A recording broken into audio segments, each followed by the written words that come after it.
Ok,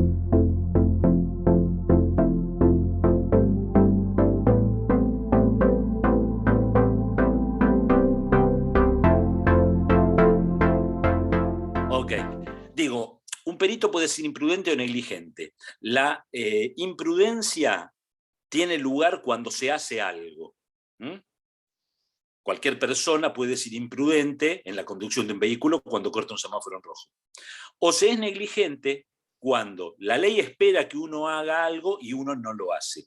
Son las dos caras de la responsabilidad, la negligencia o la imprudencia. Un perito, entonces, cuando emite un dictamen, puede evidenciar que incurre en imprudencia o negligencia de acuerdo al contenido de ese dictamen. Si ese dictamen causa un daño, ahora lo vamos a ver, pero si ese dictamen causa un daño, le puede representar ser condenado al pago de una indemnización por daños y perjuicios, pero tiene que causar un daño. Y acá es donde se abren las tres posturas teóricas al respecto, comentadas acá en el fallo.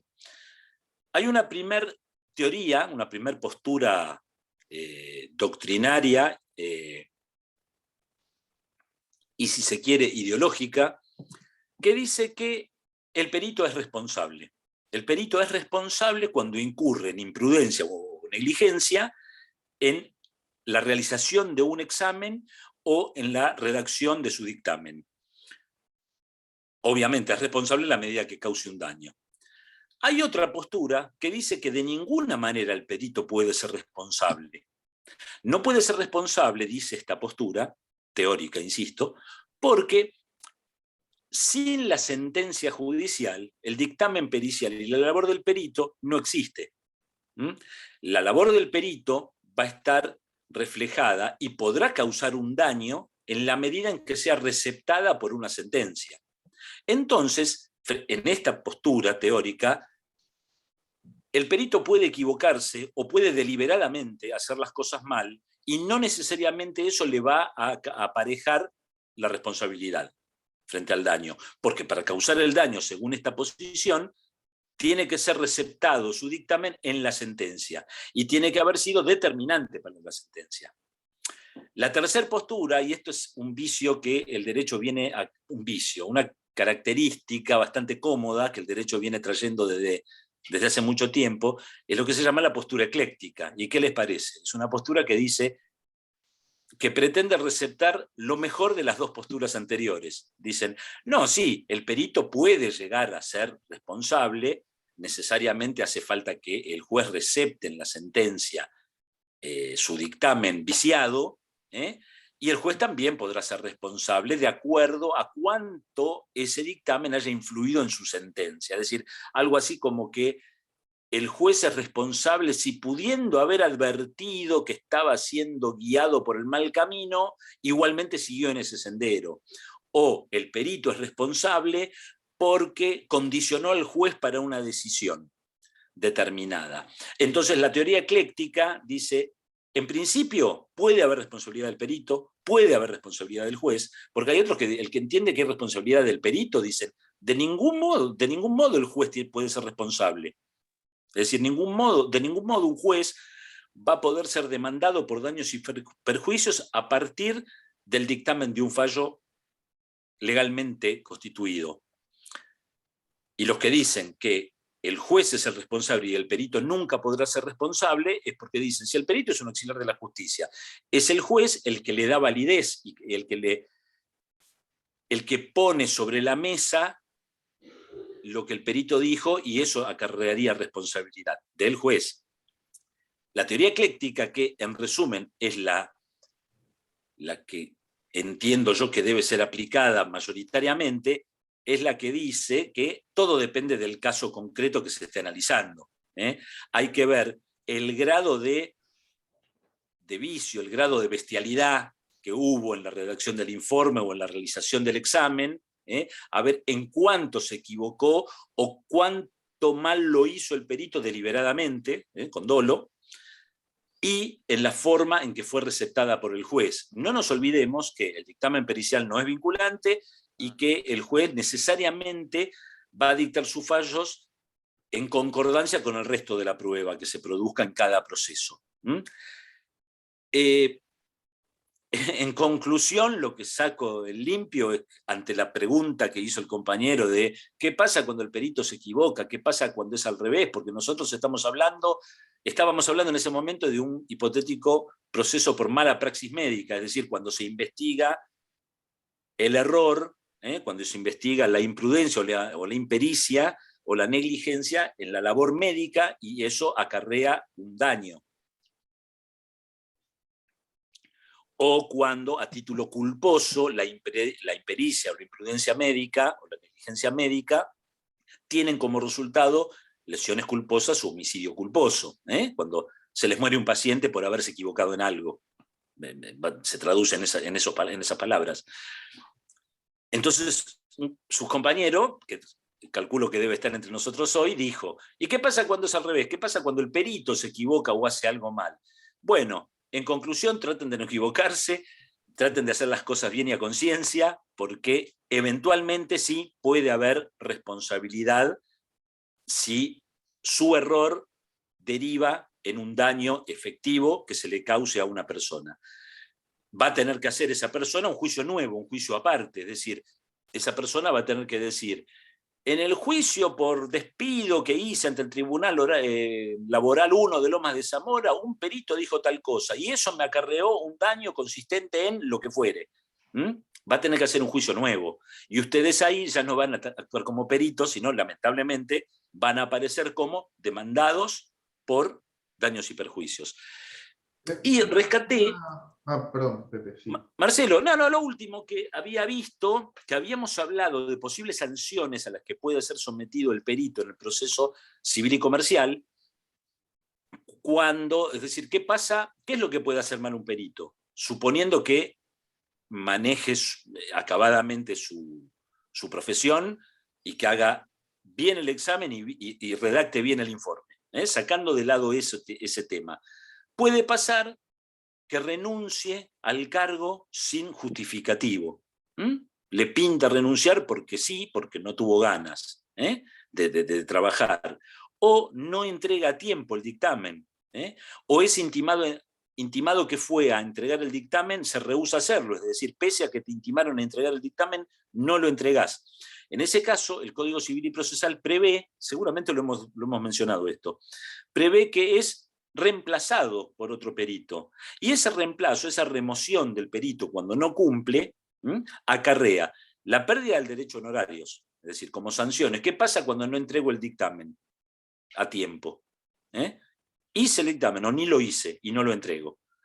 ¿Qué me pasa como perito? Soy removido, se designa otro nuevo, se pierde el derecho a honorarios, se pasa al final de la cola, en la lista para designación del sorteo de la Corte, en la lista esta que ustedes van a integrar, van al final de la cola, hasta inclusive, según la gravedad, pueden llegar a ser desplazados de la nómina, y puede ser, en el marco del mismo proceso, puede ser que sean obligados a pagar los gastos originados a partir de esta negligencia. El perito tenía que entregar el informe y no lo entregó, eventualmente eso puede originarle a alguien un gasto y eso va a ser reclamado en el marco del expediente. Finalmente, el artículo es el 468 del Código Procesal.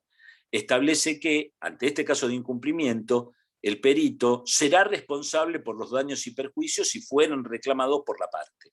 Es decir que este es una acción de carácter formal, es decir, tengo que presentar el dictamen y no lo presento, o renuncio antes de presentar el dictamen y no estoy justificado para renunciar. Bueno, tenemos que saber que eso eventualmente puede originar daños y me pueden llegar a ser demandados los daños y perjuicios. Marcelito. No, que ese artículo habla específicamente de la no presentación del dictamen, no de presentarlo con una falta en el expertise, ¿no? Piensen en lo siguiente con esta misma línea de pensamiento, porque ¿para qué me sirve a mí que hablemos de estos temas? ¿No? Para que los haga razonar y putearme de alguna manera porque tuvieron que leer este fallo, o porque la idea general, la idea principal que necesitamos los que trabajamos en el ámbito de la justicia trasladarla a ustedes como futuros peritos que van a ser dentro de la provincia de Buenos Aires, es que pensemos un poco en derecho. Un poco. Con un poco de pensamiento en derecho solucionamos muchísimas cosas que si no la van a incorporar después cuando fallen en el momento del trabajo, ¿no? Si es que así pasa. Entonces, ya estuvimos razonando. Este fallo nos llevó a razonar un principio fundamental que tiene que ver con qué se puede reclamar y qué no. Imagínense ustedes si los que están acá van al examen que va a venir ahora dentro de poco, que después le voy a pasar la fecha, con la veedora de la corte, y lo desaprueban, ¿no? Eso pasa 1 en 1.000.000, así que no creo que les toque. Pero algunos de ustedes desaprueban. Y desaprueban porque se dan cuenta que Pepe se equivocó, en vez de nombrar el artículo 258, nombró el 256. Y ustedes pusieron 256 y no 258, porque lo escucharon a Pepe. No solamente eso, sino como están grabadas las clases, tienen la forma de probarlo. ¿Eso les generaría una situación tal que lo puedan demandar a Pepe por mala praxis en la docencia? ¿Qué opinan? No, no sería como muy extremo eso.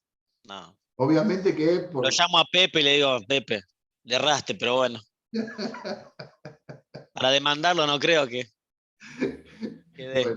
Bueno, me vienen a ver amigos y cosas así también vemos qué podemos hacer. No, pero más allá de esto, más allá del chiste, claramente que cualquier cosa que pueda probarse un daño y perjuicio es pasible de reclamo judicial. ¿Entienden a dónde voy? Yo puedo reclamar lo que yo quiera, siempre y cuando pueda probarlo, que eso que ha hecho el perito en el expediente ha generado un daño tal que pueda ser representado en una indemnización en mi favor. ¿Se dan cuenta? Porque estamos muy asustados, ustedes doctores están muy asustados con la mala praxis médica. Están muy asustados. Yo eso lo conozco y lo sé. Y también, además de estar asustados, están temerosos de lo que pueden ustedes hacer respecto de un colega, ¿no? Cuando sean peritos en alguna causa. Y eso es loable, y es atendible y entendible. Entonces, a ver, no se trata Por eso es que es necesario aprender el derecho. Por eso es que es necesario que ustedes piensen en derecho. Más que en el trabajo que van a hacer después respecto de si hubo una intención, una mala práctica, una imprudencia, negligencia o impericia del médico que actuó en un caso particular al cual ustedes están llamados a responder. Más allá de todo eso, tienen que pensar en el derecho. Un reclamo improbable va a generar un resultado, una sentencia negativa. No es que cada vez que ustedes estén en una sala de operación o en un consultorio, tienen que estar pensando en la mala praxis, porque ustedes están trabajando a conciencia, ¿no? La mala praxis llega, por eso también hay un seguro, ¿no es cierto? Llega porque somos humanos y nos equivocamos. Bueno, ese error va a generar una consecuencia jurídica. Ahora, en derecho hay un principio, sobre todo en el derecho civil, porque si hablamos de derecho penal, ahora voy a decir algo, pero hablamos de derecho civil y comercial, una máxima que dice que el que alega aprueba. Entonces, va a tener que probar el que dice que el médico o el perito cometió una mala praxis. Va a tener que probarlo, y va a tener que probarlo demostrando que, primero, que hubo un hecho que generó esa mala praxis. O sea, el médico se equivocó, el perito se equivocó, ¿no? Y segundo, con un nexo causal en donde eso se representa en el resultado, porque también se puede haber equivocado y no pase nada. Y sí, hay un error, pero hay una consecuencia, no. Entonces, para que haya un daño indemnizable, tiene que haber una relación de causalidad con el hecho que lo generó, y aparte, tiene que ser tal que me genere una indemnización, o me genere un perjuicio sobre el cual yo requiera una indemnización, a un estadio anterior al hecho que se sucedió. Entonces, desmistifiquemos un poquito, ustedes que ya son profesionales que además están cursando por este desarrollo desde lo jurídico, ¿no? Muchos están en medicina legal, muchos están con la idea de participar en la justicia. Desmistifiquemos un poquito aquello que tiene que ver con el derecho, ¿no? Con el derecho y sobre todo con el accionar que viene detrás del derecho y con lo demoníaco que somos los abogados en este sentido, ¿no? Porque, bueno, obviamente que estamos atrás de lo que va a querer el cliente, que el cliente es que se le indemnice. Ahora, no cualquier hecho y no cualquier situación me va a generar a mí una cuestión de problemática al tal punto de que yo voy a tener que pagar por ello. Entonces, si vamos licuando eso, ¿no es cierto? En una acción clara, mire, operé y en vez de operar una oreja, operé un pie. Me equivoqué. Bueno, evidentemente hay una claridad en ese error, ¿no? ¿Cuántas veces pasa en 1.000.000 eso? Sé que pasa, pero ¿cuántas veces pasa en 1.000.000? ¿O cuántas veces le va a pasar a usted? Es lo mismo, no te subas a un avión porque el avión se va a caer. Es más o menos similar. Ahora, si pudiera pasar de que podamos demandar a Pepe porque nos dio mal la clase y por eso desaprobamos el examen, estaríamos lo que se pierde con esto es un sentido de la seguridad jurídica, es contrario, ¿no? Yo no puedo demandar porque se me ocurre a todo el mundo. Mejor dicho, puedo, pero no tiene asidero. Tengo que probar esa situación. Entonces, se sigue debiendo probar. Hay un error que muchos cometen, ¿no? Que eso es, quiero decirlo, porque sirve para lo mismo. Porque, claro, inmediatamente entendemos y nos damos cuenta que, por ejemplo, hemos pagado cosas que no tienen que ver con nuestra culpa. Y acá me voy a meter en un lugar que yo veo a Pepe ahora los ojos que abren porque digo, quédate tranquilo que no va a ser tan complejo lo que voy a decir. Pero, ¿por qué? Porque nos podemos meter en el derecho en un lugar donde es complicado de entender y llevaría mucho tiempo el desarrollo. Pero, más que nada, entendamos que puede existir una situación en la que yo, no habiendo cometido un hecho, pueda ser responsable de una indemnización. Esto les pasa al jefe médico respecto de un médico, les pasa a la clínica respecto del hecho de un médico, les pasa al titular del auto en referencia a un hecho que ocurrió a quien le presté el vehículo. Entonces, esta responsabilidad que aparece, pareciera como que no tiene asidero. ¿De dónde viene? ¿No? ¿De dónde viene esa responsabilidad? Entonces, si yo les pregunto, y yo creo que lo pregunté ya, pero lo vuelvo a preguntar si es necesario, ¿qué es la responsabilidad jurídica? ¿Qué es la responsabilidad jurídica? ¿Ustedes qué me pueden decir? ¿Cómo podemos definir responsabilidad jurídica? Porque es interesante pensarlo de esta manera.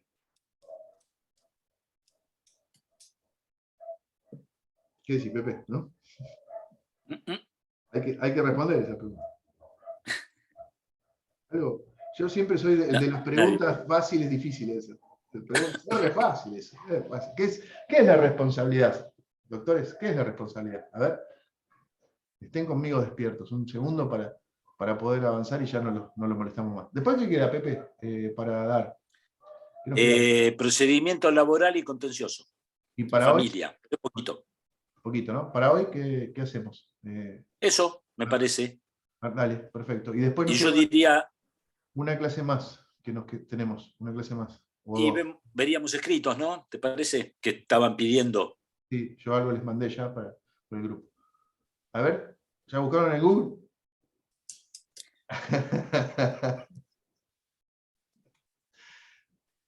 Bueno, no, se los defino yo.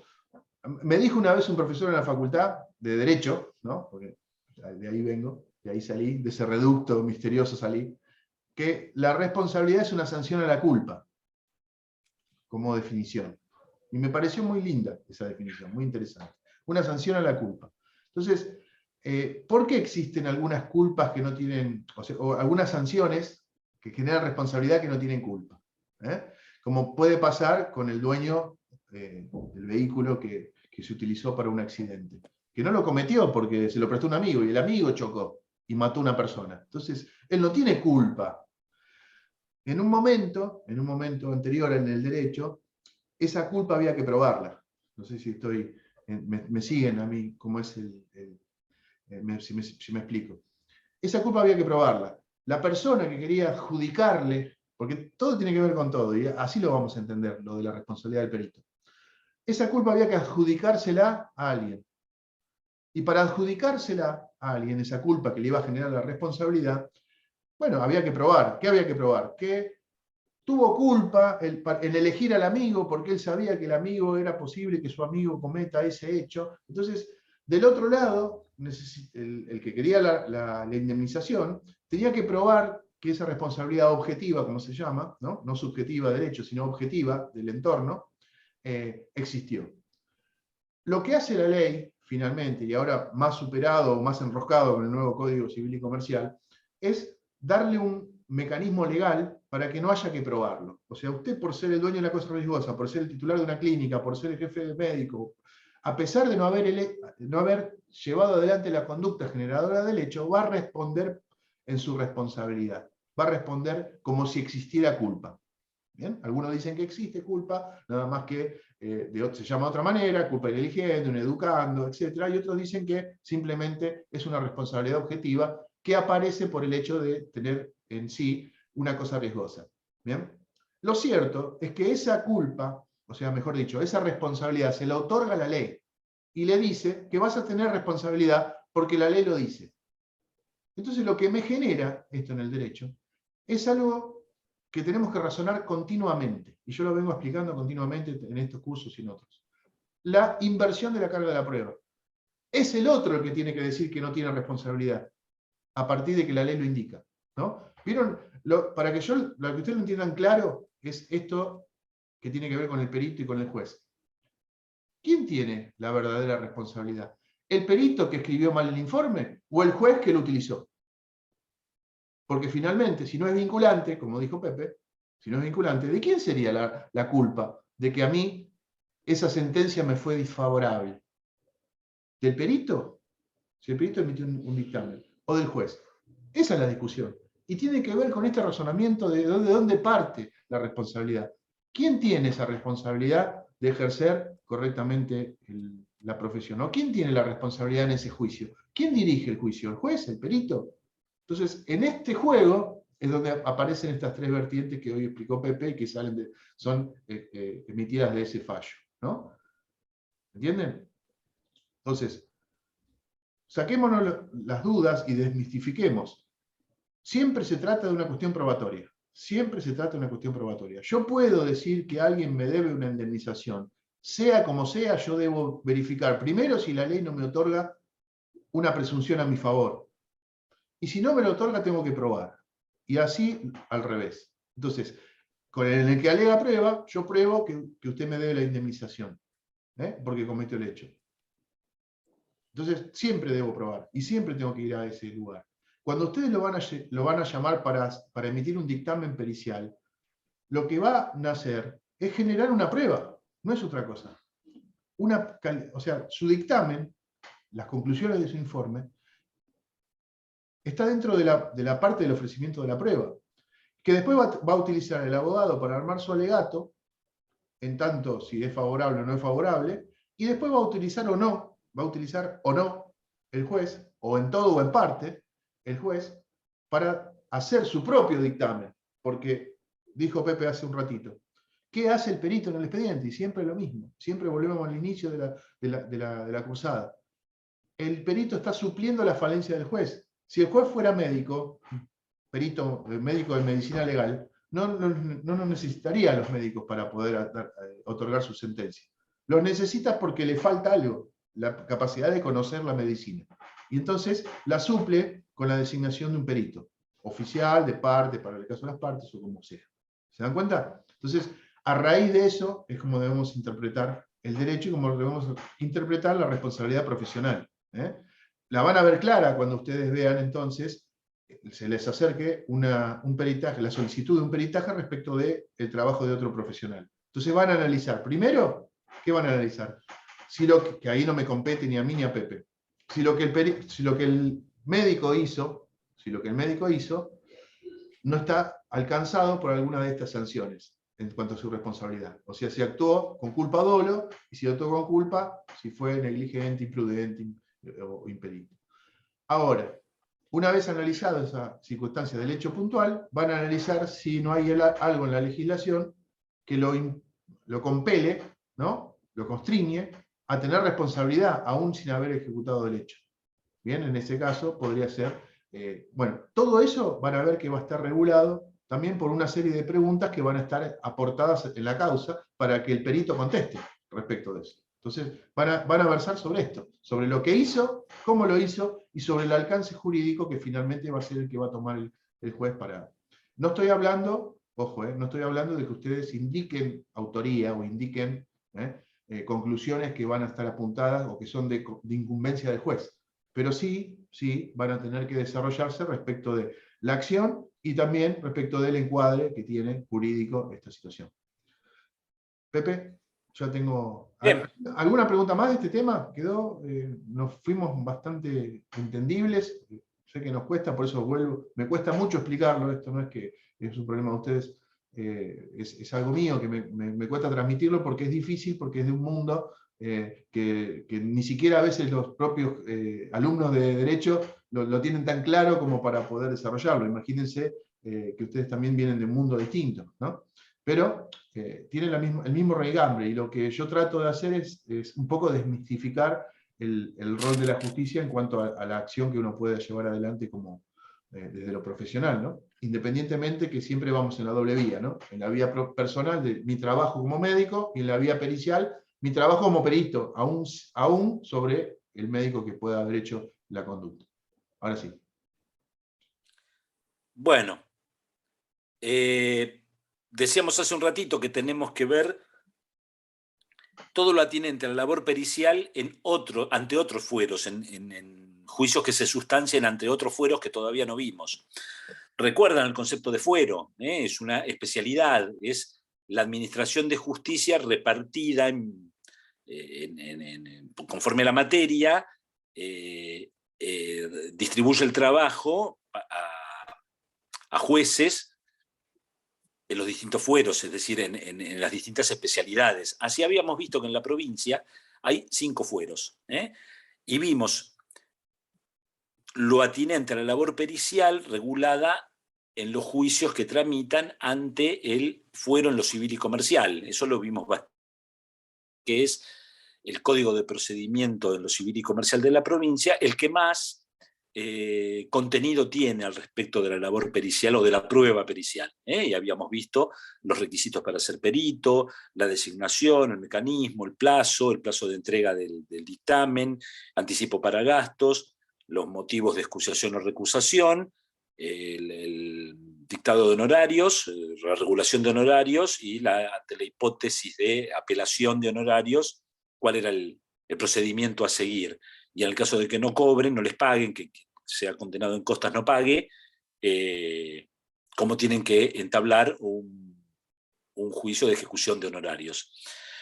En otro encuentro vimos el procedimiento penal, aclarando que los peritos de oficio que intervienen en los procedimientos penales en esta provincia son médicos de policía o médicos del Ministerio Público Fiscal, o en última instancia de la asesoría pericial, que también es una repartición de la Corte. Son funcionarios del Poder Judicial de la planta permanente. Lo que no quita que ustedes, al integrar las nóminas de la Corte, puedan actuar como peritos de parte en un proceso penal. Hoy tenemos que ver, y ahora empezamos, lo atinente a la labor pericial, en la prueba pericial, primero, el proceso ante la justicia laboral o del trabajo. Ante la justicia laboral se sustancian juicios que tienen que ver con la relación empleado-empleador. Al empleado se lo llama trabajador en la ley, y a la empresa o persona que le da trabajo, que le paga un salario a cambio de la fuerza laboral, se lo llama empleador. Entonces, todos los conflictos suscitados a partir de la relación del trabajo entre empleador y trabajador se ventilan ante el fuero laboral. Siempre fueron tribunales colegiados, es decir, organismos integrados por 3 jueces, cuyas resoluciones, cuyas sentencias podían ser recurridas directamente ante la Corte Suprema, ante la Suprema Corte de la provincia. No había un tribunal de alzada. Eran tribunales colegiados cuyas decisiones podían ser apeladas o recurridas directamente ante la Suprema Corte. Hoy eso cambió. Desde el año 2020, los tribunales colegiados del trabajo se han convertido en juzgados unipersonales, muy parecido a lo que es un juzgado en lo civil y comercial. Uno sustancia un juicio, las partes en el juicio son el actor y el demandado, que el actor puede ser el trabajador o puede ser el empleador, según la naturaleza del conflicto que se lleve a conocimiento del juez, que actúa como tercero imparcial. Y hay cámaras departamentales del trabajo para revisar las decisiones de estos jueces de primera instancia en lo laboral. La ley, así como habíamos visto que el proceso en lo civil y comercial está regulado por el Código Procesal, la ley que regula el procedimiento en materia laboral en la provincia es la número 15.057, la ley provincial 15.057. En lo atinente a la prueba pericial, los medios de prueba son los mismos que para el civil y comercial. Existe la prueba confesional, la prueba testimonial, la prueba de informes, la prueba documental y la prueba pericial. Esta prueba es para acreditar los dichos de la demanda o de la contestación de la demanda. En eso estamos igual. El artículo 44 de esta ley establece que el juez va a designar entre 1 y 3 peritos cuando haya sido propuesta prueba pericial, porque eventualmente, de acuerdo a la naturaleza del hecho, puede ocurrir que no se requiera de la producción de prueba pericial. Cuando alguna de las partes solicita, para abonar sus dichos, la producción de prueba pericial, el juez de trabajo va a designar 1 o 3 peritos según le parezca la complejidad del análisis a llevar adelante. La designación se realiza por sorteo entre los integrantes de la nómina de la Suprema Corte. Puede ocurrir que la lista se agote. Esto difícilmente pasa acá en el conurbano, donde somos muchos habitantes, la conflictividad es alta, hay muchos jueces también, pero también hay muchos profesionales. Sin duda que va a haber más peritos que integren la nómina para el Departamento Judicial Lomas de Zamora que para el Departamento Judicial Necochea, o Dolores, o Trenquelauquen, del interior de la provincia.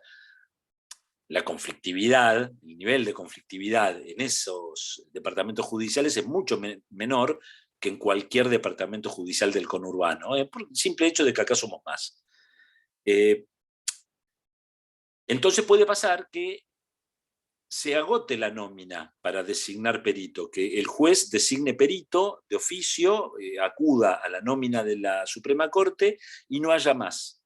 O no hay, o se acabaron. Los 3 que están inscritos están trabajando en otra causa y no pueden atender a esta, en otro expediente, perdón, y no pueden atender en este.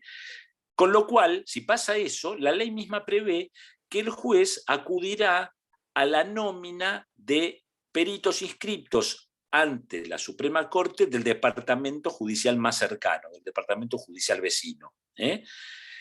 Si así todo, no, está bien, el otro supuesto, perdónenme, el otro supuesto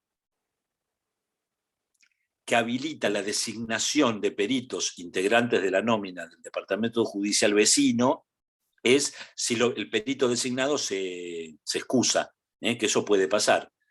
Y más en un pueblo del interior, el perito se excusa, entonces el juez se le acabó la nómina, acude a la nómina del departamento judicial más cercano. El tribunal fija un plazo para la presentación del dictamen o del informe requerido al perito, que no podrá ser de más de 20 días. Dentro de los 20 días de aceptar el cargo, bajo el mismo sistema que en el proceso civil y comercial. Se lo designa, se lo notifica, tiene 3 días para aceptar el cargo. A partir de ahí, tiene 20 días pide la causa préstamo, el expediente a préstamo para analizar el caso, y tiene 20 días para presentar el dictamen. Presentado el dictamen, se corre traslado a las partes, a la parte que propuso la prueba y a la contraparte, para que en el plazo de 5 días, creo que son, pueda pedir explicaciones o para impugnar el dictamen, para impugnar la pericia o pedir explicaciones. El juez determinará cómo van a ser evacuadas las explicaciones si son requeridas. En esto estamos igual que en el proceso civil.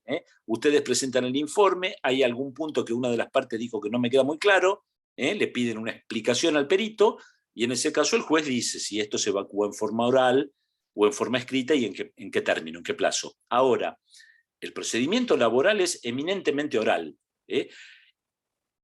camina o procede a impulso de parte, igual que el civil y comercial. Si las partes no hacen nada, no piden nada, el juez no hace nada. Las partes son las responsables de impulsar el proceso. Es un proceso entonces que se impulsa a pedido de parte y eminentemente oral. La mayoría de los momentos procesales, de los pasos procesales, van a sustanciarse oralmente, en audiencias orales, ante el juez. Y salvo el inicio del proceso, que es por demanda escrita, igual que el proceso civil y comercial. Puede ocurrir, el artículo 45 de la ley establece que puede ser que el perito necesite un examen adicional sobre una persona. El ejemplo más característico es determinar el grado de discapacidad. En el expediente hay informes, hay una historia clínica, epicrisis, está todo más o menos, pero igualmente el perito puede necesitar realizar una batería de exámenes sobre la persona del sujeto que está demandando la indemnización por accidente profesional. En ese caso, si hay por parte del perito la solicitud de nuevos exámenes, estos exámenes van a ser realizados a elección del trabajador en forma privada, es decir, el trabajador dice, sí, está bien, usted precisa que me haga no sé qué tipo de examen, y una placa y no sé qué más, una resonancia, bueno, yo me ocupo y voy a la clínica privada. O puede ser que decida hacerlo a través de su obra social, o puede ser que decida hacerlo en hospital público. Estas tres posibilidades con las que cuenta el trabajador de ser sometido a nuevos exámenes a requerimiento del perito son a elección de él. Son tres posibilidades que elige el propio trabajador. En todo lo demás, causas de excusación, de recusación, responsabilidad del perito, qué pasa si no entrega el informe a término, qué pasa si le parece que los honorarios son bajos, que los puede apelar, qué pasa si no le pagan los honorarios, puede ejecutar. Bueno, en todo eso, la ley esta nos remite al Código Procesal Civil y Comercial. Es decir, salvo estas 3 o 4 cuestiones que mencionamos recién de la ley de procedimiento del trabajo, todo lo demás es igual al proceso civil y comercial que ya vimos en extenso. Cuando me faltó decir, o tendría que haber empezado por ahí, estos conflictos que pueden ser suscitados entre trabajador y empleador, ¿en qué pueden versar? ¿Qué puede pasar? Y el trabajador puede demandar al empleador por un despido sin causa, es decir, me echó y no me pagó la indemnización, o sufrió un accidente laboral, o un accidente intínere, que es el accidente que tiene lugar yendo de casa al trabajo, como dijo alguien alguna vez, o del trabajo a casa. En ese interín se puede producir un accidente que es absorbida la responsabilidad objetiva por esos accidentes, ya que hablábamos de esto hace un rato, la responsabilidad objetiva por los accidentes laborales o los accidentes in itinere es atribuida por la ley al empleador. El empleador, por solo hecho de ser empleador, es responsable por lo que le pueda dañar la salud o la vida en el ámbito del trabajo o en el accidente yendo al trabajo o volviendo a su casa. Bien. El otro rubro por el cual el trabajador puede demandar, usualmente lo hacen, es por lo que se llaman enfermedades profesionales. Y eso va a tener que ser establecido. Una enfermedad profesional la puede tener cualquier trabajador de cualquier rubro, pero difícilmente sea la misma enfermedad la que padezca un minero a un colectivero o a un oficinista. El síndrome del túnel carpiano difícilmente lo presente un minero, un empleado de la construcción. Tienen otro tipo de enfermedades de las llamadas profesionales. Y ustedes, peritos, podrán ser convocados para establecer eso. El grado de discapacidad, si es posible que esta enfermedad que presenta el demandante haya sido producto, es decir, si es una enfermedad profesional, si haya sido producto de su trabajo.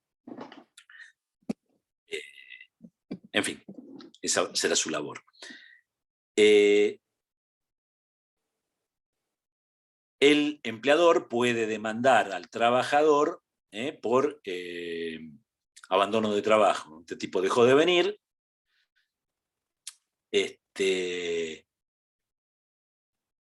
y con lo cual difícilmente en esos casos haya prueba pericial a ser realizada. No, estaba distraído porque estaba pensando en la ley 12.008, que regula, la ley 12.008, ley provincial, regula el procedimiento en lo contencioso administrativo, y es el otro fuero que vamos a analizar ahora. En el fuero contencioso administrativo tramitan expedientes judiciales, tramitan procesos iniciados por particulares a partir de una acción u omisión de un órgano oficial provincial, de un órgano del Estado provincial, que lesione o vulnere algún derecho. Así, lisa y llanamente. Cualquier cosa que haga la administración pública provincial que me lesione o vulnere algún derecho, me da lugar a iniciar un procedimiento en lo contencioso administrativo.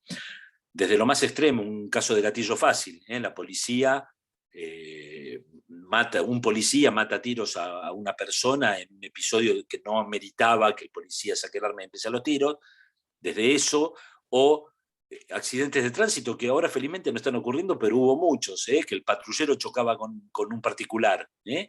Eso,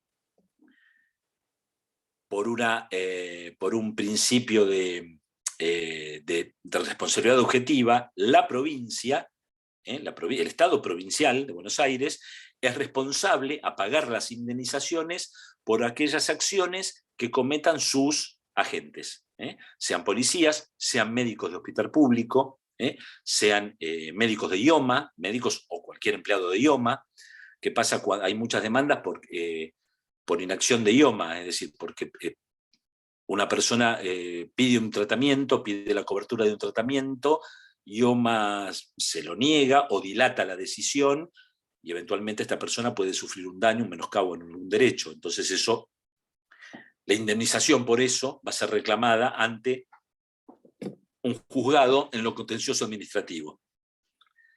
Es decir, la idea es contienda contra la administración. Me peleo con la administración pública provincial. La propia ley 12.008 establece que son de aplicación en todo lo atinente a la labor pericial y en todo lo atinente al proceso, las normas del Código Civil procesal en lo civil y comercial de la provincia. Es decir, que el procedimiento ante un contencioso administrativo es idéntico al proceso en lo civil y comercial.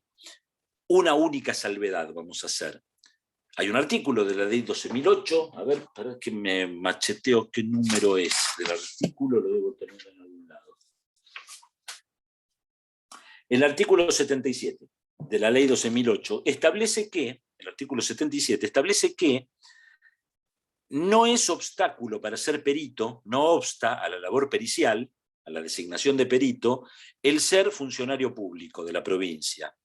Es decir, cualquiera de ustedes que sea médico en policía o en algún hospital público puede igualmente ser perito en un expediente que tramite ante un contencioso administrativo, salvo que ejerza su función en el propio órgano demandado, en el órgano imputado de la acción u omisión que dio origen al expediente, al conflicto, ¿se entiende? Es decir, si la demanda es contra el Hospital Lucio Menéndez de Adrogué y ustedes son médicos de ese hospital, no pueden intervenir como peritos en ese expediente.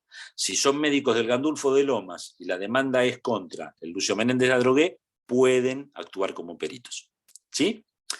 Bien. El último fuero que nos queda es el fuero de familia. Y en este no hay mucho para decir que sea de vuestro interés, me parece. ¿Por qué? En el fuero de familia tramitan todas las cuestiones que la ley civil y comercial, el Código Civil y Comercial de la Nación, los pone como relaciones de familia. El título grande es relaciones de familia. Las relaciones de familia son la filiación, es decir, quiénes son padres, quiénes son hijos, las cuestiones del matrimonio, las nulidades de matrimonio, los divorcios,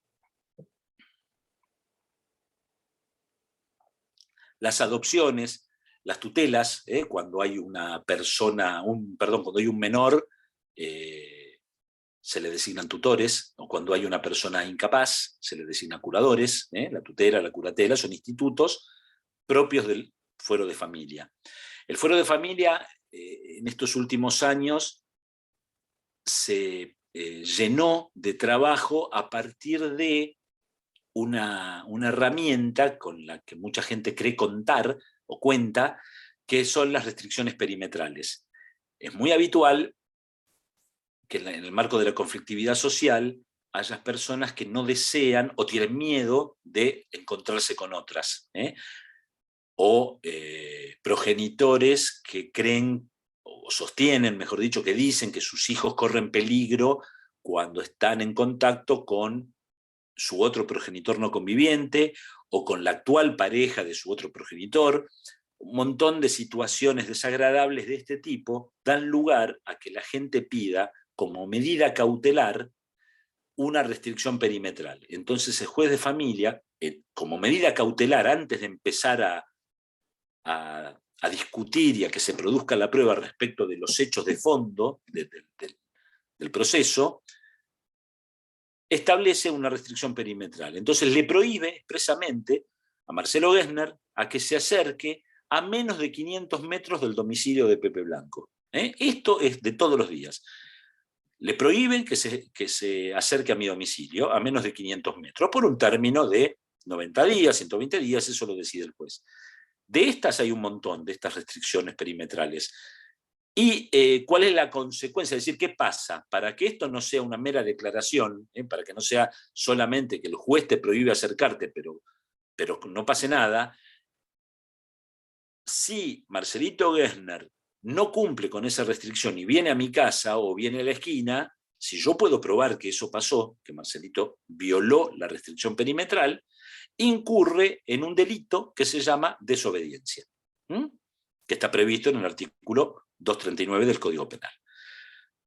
Ese es el mecanismo que hoy está muy de moda, se usa mucho y puebla a los juzgados de familia de pilas y pilas y pilas de expedientes. Ante el fuero de familia, bueno, ya más o menos dijimos qué cuestiones se ventilan, y tienen que saber que tiene una particularidad del fuero de familia, que es lo que se llama instancia previa. Es una instancia de conciliación o de negociación que se celebra, presentada la demanda, se celebra ante un funcionario de cada juzgado que se llama consejero de familia. Es decir, es como un funcionario que está intermedio, no es juez, pero es un poco más que un secretario. El consejero de familia tiene la capacidad o la atribución de acercar a las partes, celebrar audiencias de carácter confidencial, con la idea de tratar de evitar que haya un juicio. Todo aquello que se pueda arreglar, esto no es extrajudicialmente, todo aquello que se pueda arreglar, aún judicialmente, pero sin necesidad de hacer un juicio propiamente dicho, será mejor. Eso es lo que entiende la ley procesal, y por eso se instauraron la figura del consejero de familia. Puede pasar que se inicie un expediente con una demanda, se corre traslado, el demandado contesta o no contesta y es declarado rebelde, se traba la litis, esto es igual que en el civil y comercial. Son citados a una audiencia ante el consejero de familia. Puede pasar que la audiencia fracase, puede pasar que, celebradas las audiencias, no se llegue a ningún acuerdo. Ahí es donde el proceso sigue su trámite, como el que ustedes vieron, civil y comercial. Sigue el trámite, se produce la prueba, los procedimientos ante el fuero de familia tienden a ser más breves, los plazos son más cortos, y acá es donde viene la parte pericial, porque sí, admite como medio de prueba la prueba pericial, pero ¿qué pasa? El propio código, es el código de procedimiento en lo civil y comercial, en la parte del fuero de familia. Artículos 8, 30 y pico en adelante, creo recordar. Bueno. El propio código establece que los profesionales que han de intervenir en el expediente ante el fuero de familia son los que conforman el equipo técnico del juzgado.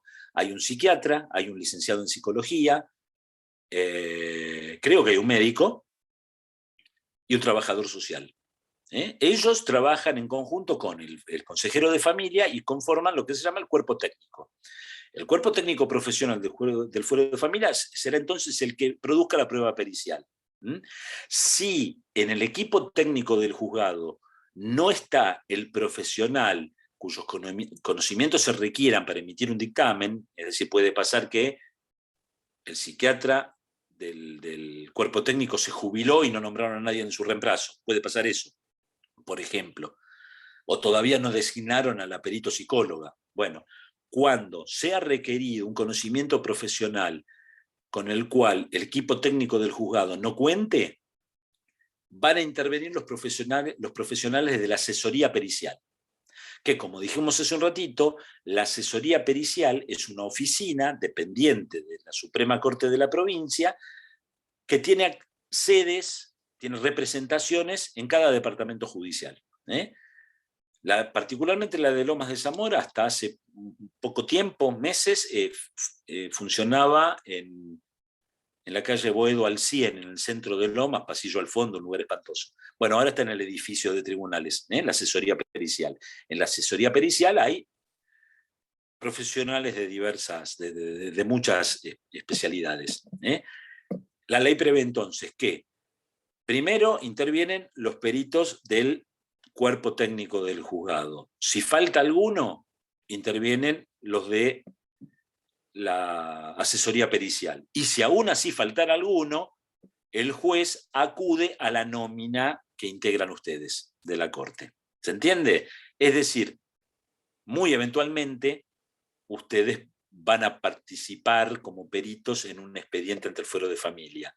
Sí, al igual que en el proceso penal, pueden ser designados perito de parte. Y me quedé sin nafta, se terminaron los temas por ahora. Voy a procurar en la semana, Marcelo, de trabajar el tema de los modelos, que yo nunca participé de eso.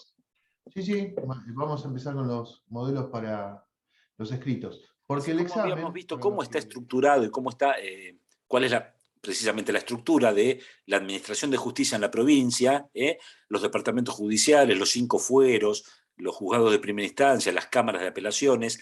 Así como vimos eso, no les mencioné todavía que existen los juzgados de paz. Y esto, bueno, también es improbable que sean requeridos para actuar como peritos, pero me parece que es el momento, que este curso es el lugar donde tenemos que mencionarlo. Los juzgados de paz tienen una historia, se llamaban antiguamente juzgados de paz legos, y el juez de paz era el representante del Estado, de la justicia, en el siglo XIX, en la vasta pampa argentina y en pueblos muy lejanos, digamos. Los años y el siglo XX ha convertido a aquellos antiguos juzgados legos en juzgados de paz letrado. Hay juzgados de paz en cada cabecera de partido que no sea sede de departamento judicial. Cada cabecera de partido que no sea sede de departamento judicial. Lomas de Zamora es sede de un departamento judicial que se llama precisamente Lomas de Zamora, con lo cual no hay juzgado de paz en Lomas, pero sí lo hay en Almirante Brown, que es otro partido que integra el departamento judicial Lomas de Zamora. Entonces hay juzgado de paz en la cabecera de partido que no es sede de departamento judicial, como ser Almirante Brown. La designación del juez de paz tiene el mismo procedimiento que para ser nombrado juez de primera instancia, para ser nombrado magistrado de la provincia. Es lo mismo. Los requisitos son iguales, tiene que ser convocado por concurso ante el Consejo de la Magistratura, tiene que acreditar los requisitos y el examen de idoneidad, y con acuerdo del Senado accederá al cargo, el magistrado que esté a cargo, que sea titular del juzgado de paz. ¿Qué cuestiones tramitan ante un juzgado de paz? El juzgado de paz, perdón, tiene unas cuantas funciones de carácter administrativo, ratificación de partidas, esas actas que pueden ser notariales, que pueden hacerse ante escribanías, pero también la pueden hacer en forma gratuita en el juzgado de paz, esas autorizaciones para viajar, cuando cualquiera de ustedes quiere hacer un viaje con su hijo o hija menor de edad y el otro cónyuge no viaja con ustedes, necesitan la autorización del cónyuge que no viaja, porque la patria potestad en nuestro sistema es compartida por los dos progenitores. Entonces, la salida del país de un menor requiere la autorización de los padres. Rectificación de partidas, dije, en fin. Actividad de carácter administrativo y contiendas, es decir, litigios, juicios, por medianería. Yo tengo un predio, un fundo, un terreno, y el vecino construyó un edificio y yo creo que la medianera la construyó de mi lado, es decir, me está robando 30 centímetros de terreno. Eso, llegado al caso, si yo quiero hacer un juicio por eso, lo puedo celebrar ante el juzgado de familia. La jurisdicción es delimitada al partido del juzgado. El juzgado de familia de Almirante Brown decide sobre las cuestiones que se susciten en ese partido, en Almirante Brown. Y cuestiones patrimoniales de menor cuantía. Es decir, cuando esta demanda que planteaba Marcelo, que ustedes me van a hacer a mí por haber dado mal una clase, como eso, el daño que les puedo ocasionar será bastante barato, esa la van a entablar ante un juzgado de familia, llegado el caso. ¿Me explico? Cuestiones patrimoniales de escasa cuantía. ¿De familia o de paz? De paz. Estamos hablando de juzgado de paz, dije de familia, soy un... Ahí está, ¿ves? Cuando me hago acreedor a una demanda por parte de ustedes, juzgado de paz. Y todas las normas procesales atinentes a los procesos que se sustancian ante el juzgado de paz son las del Código Procesal en lo civil y comercial. Es decir, no hay nada que agregar al respecto. Lo único que difícilmente sean convocados como perito para un juicio que se ventile ante un juzgado de paz letrado. Tal vez y ahora sí. Para si hay algún ingeniero o arquitecto en la medianería podría llegar a designar. Un agrimensor. Un agrimensor. Claro, sí. Bueno, gente. Dicho esto, los dejo hasta la próxima clase. Gracias por estar ahí. Gracias. Gracias a todos. Chao, gracias. Chao. Muchas gracias, muy buena la clase. ¿Nadie tiene otra pregunta? No, por las dudas. No, bueno, hasta luego. Gracias. Chao. Excelente, gracias.